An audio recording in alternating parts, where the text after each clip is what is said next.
Hi everyone, I'm Eric. And I'm Christopher. And we're Grow For Me Gardening. Today we're planting a climbing rose along our fence.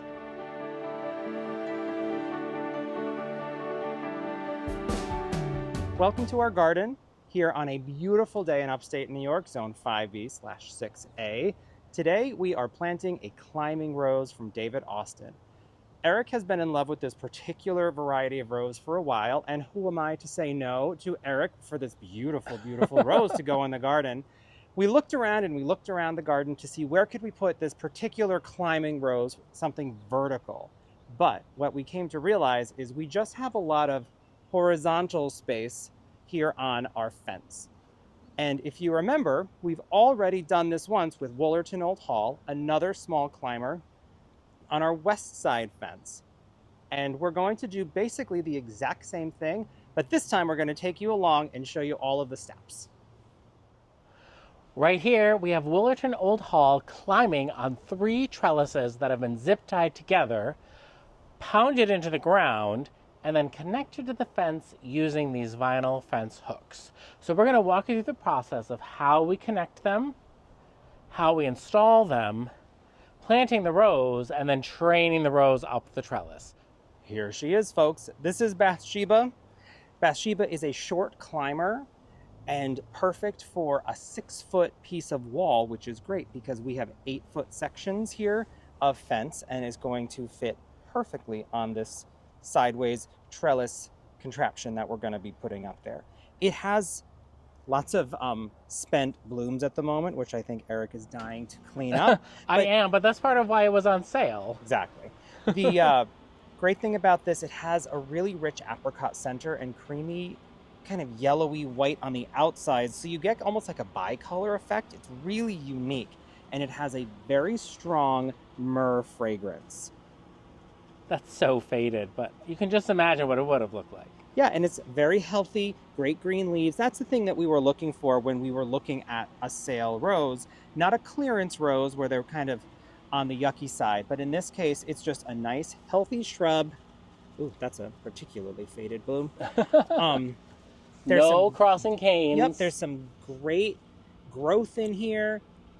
No concerns of damage or disease or any of that kind of stuff. So it's a really good specimen for us to begin training on the trellis. We waited until we started filming to start cleaning it up because we wanted to give you an idea of, what could be with this rose.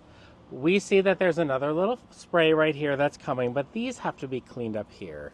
I mean, I could probably, Christopher, what do you think? Come back down to this right here and cut this entire spray off, right? You could do that. I mean, it's not going to hurt the rose at all. It's just up to you. Or I could cut this off here. Try that. That definitely needs to go because we know that spray is done. And then I could cut just this one off right here. Yes, because you know what? I see the makings of some new growth in there. Same thing back here.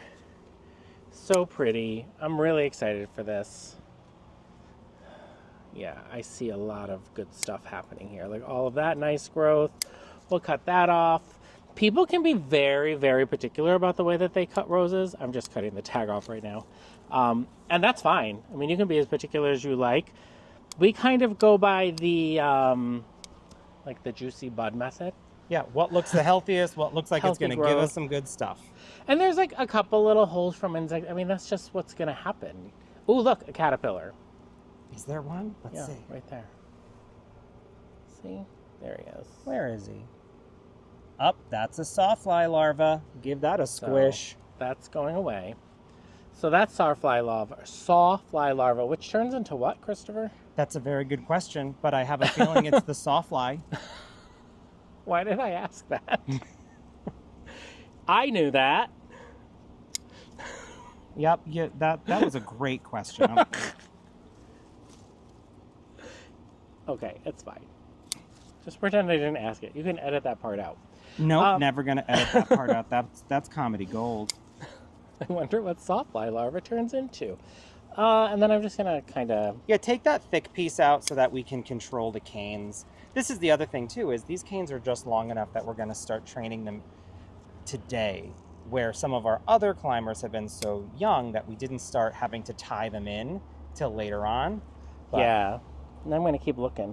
But they also call them rose slugs, right? Yeah, I've heard them called rose slugs.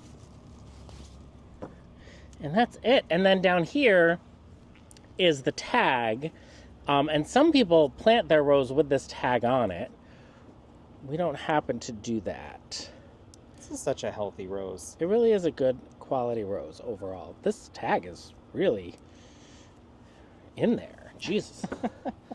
Sorry, I'm not making this quick work. There it is. So this tag a lot of people leave on for future identification.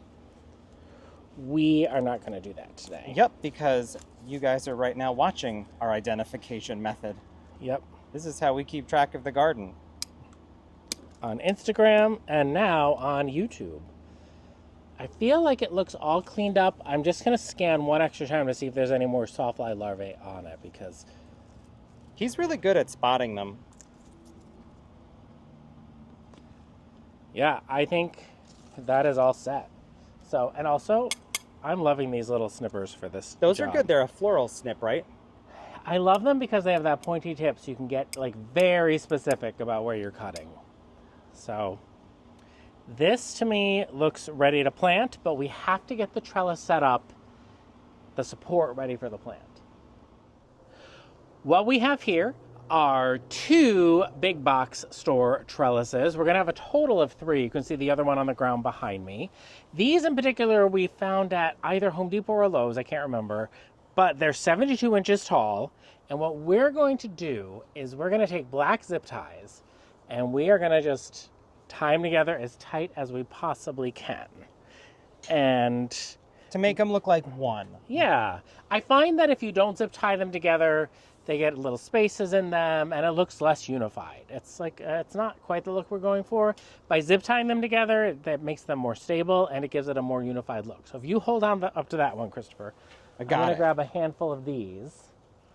And we just use black zip ties because these are black trellises. It's gonna be really tight. You do it really, really tight. And because the trellises aren't going to be really tight. It should be tight. Wait, but not yet, because the trellises aren't necessarily going to be perfectly even and symmetrical. So you're going to kind of start at the top, make sure that they are at 90 degrees. Yeah, and then, we'll just go down. And then I'm sure Christopher can fast forward this part. Unless it's riveting content. I don't know how riveting this is going to be.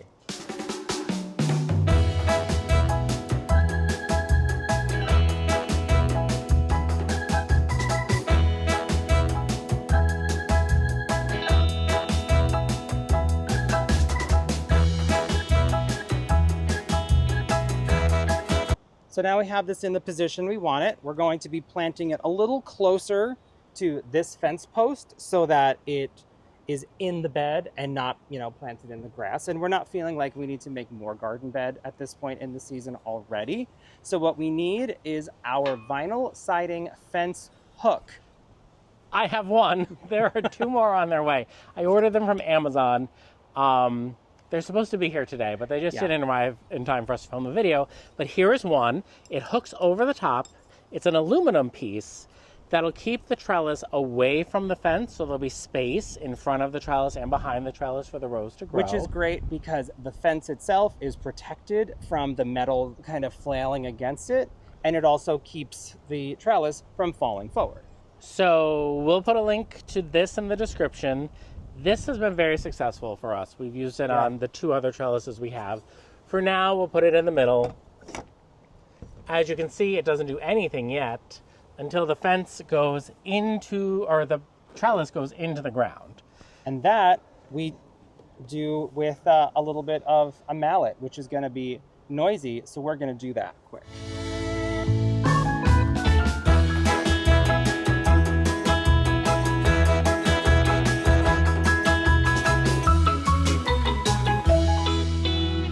As you can see, the trellis is attached to the fence, but there is room behind it for the rose if it wants to grow a little bit behind itself. It is tight into the hook.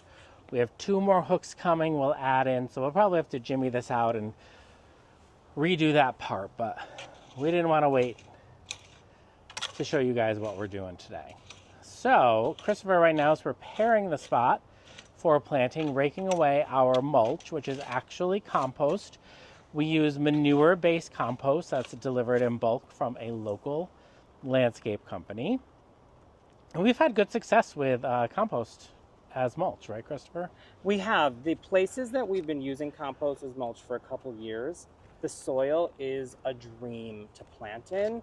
This is a brand new little chunk, this little swoop here. So when we get in there, you're going to notice it's really just that orange sand that our area is known for, as opposed to the beautiful loamy, composty goodness in some of our established beds. Yes. For those of you that are newer to the channel and don't know the history of this area, this is the Hydrangea Room, which we just created last fall. So it isn't even a year old yet. All of the hydrangeas behind Christopher were planted last October. Yeah. Yeah. And so they're kind of just waking up for the very first time in their new home. And I thought adding Bathsheba right here would really soften the entrance to the Hydrangea Room. For this area, I need something a little stronger than a regular shovel. So I'm going in with the Root Slayer, which is such a fun name for a tool. It does sound very powerful. It sounds very powerful. And honestly, it kind of is. At least for getting the hole started. We live in, I guess you would call it like a marginal zone where things can get pretty chilly here in the winter. We can have those snap frosts. So we plant our roses pretty deep. And in this case, the hole that I'm digging, which tends to be kind of the rule for planting the roses for us, I want to take enough soil out of this hole to fill a 5-gallon bucket. And I should be able to put that 5-gallon bucket in the hole before starting the planting. That's about the general rule that I can follow. But this rose is going to be planted with at least 3 or 4 inches of what's exposed now underground.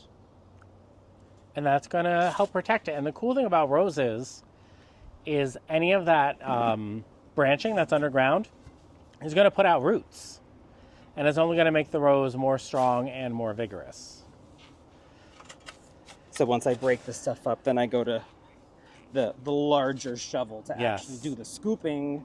And we always have to be very conscientious of our in-ground sprinkler lines, because when our house was built and they put the in-ground sprinkler lines in, they did not put them in very deep. And they also kind of put them right on the property line, but also not on the property line. I think our neighbor's sprinkler lines are on our property at one point. Yeah, it's funny. You can It tell. was a rush job. In this case, I'm not so worried, because right here where that Invincible Ruby Hydrangea is, last year Eric cut right through a sprinkler line, so I'm pretty sure. Oh, that might be the one that travels up this fence line. Exactly. When we installed the fence, the installers accidentally hit the sprinkler line too. While Christopher's digging, look behind him at that view with the Kinsley ghost. Move, Christopher. No, I'm kidding.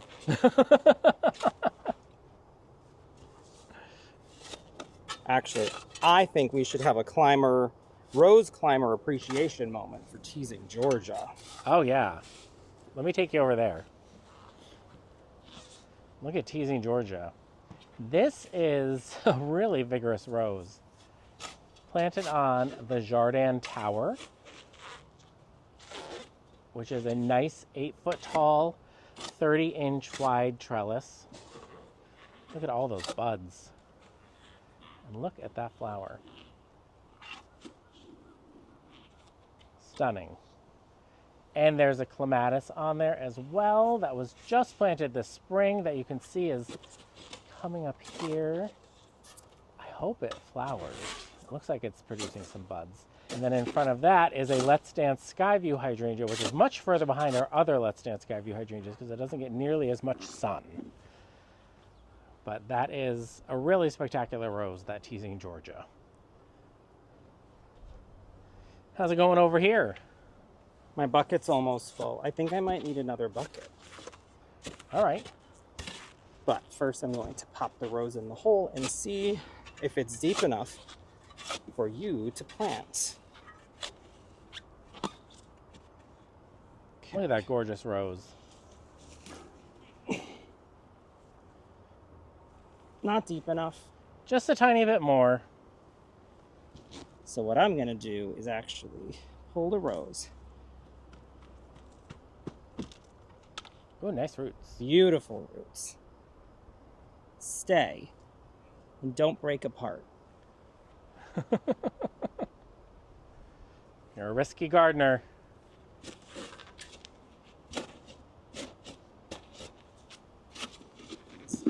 Gosh, this ugly sand.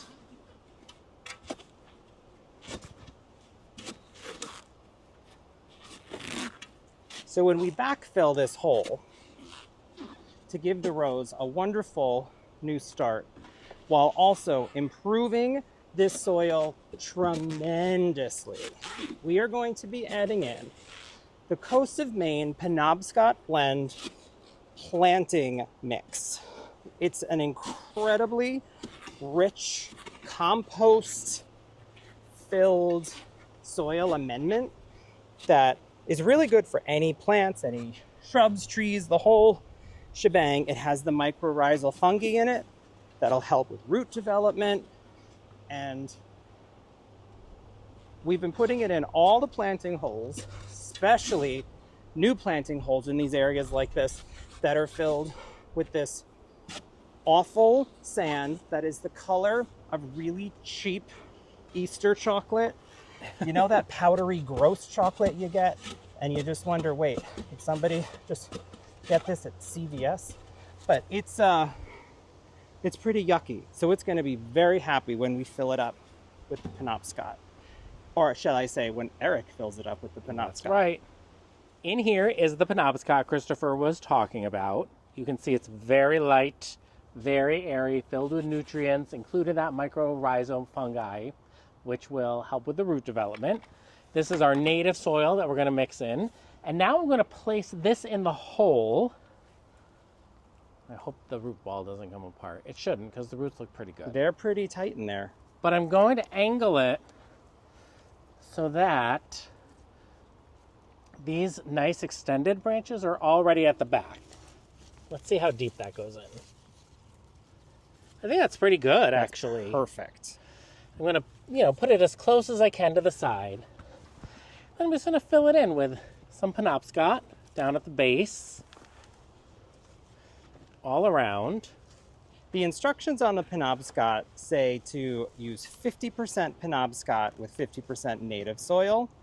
In the case of, a beautiful rose like this, maybe we cheat a little bit and put a little bit more of the Penobscot, but ultimately this just helps the plant and the soil. Yeah.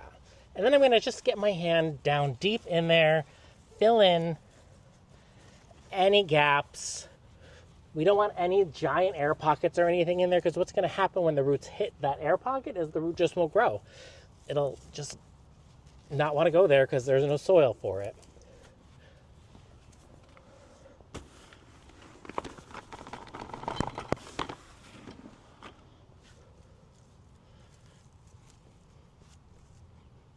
I've seen questions where people wonder about the planting so deep. It genuinely has to do with our zone and making sure the rose is happy through the winter. We have 3 Eustacia Vi David Austin roses in the back that had a really rough time with a late summer transplant, and they did die all the way to the ground. They are now blooming and look absolutely beautiful, if not just pretty short before they regain some of their size. Yeah, and they'll bounce back really well.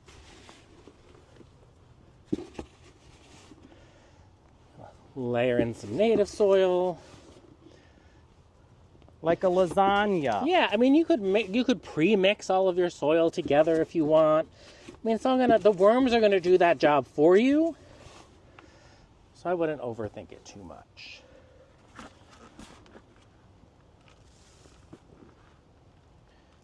To get this on irrigation, I'm going to use my trusty hole punch / cutter tool.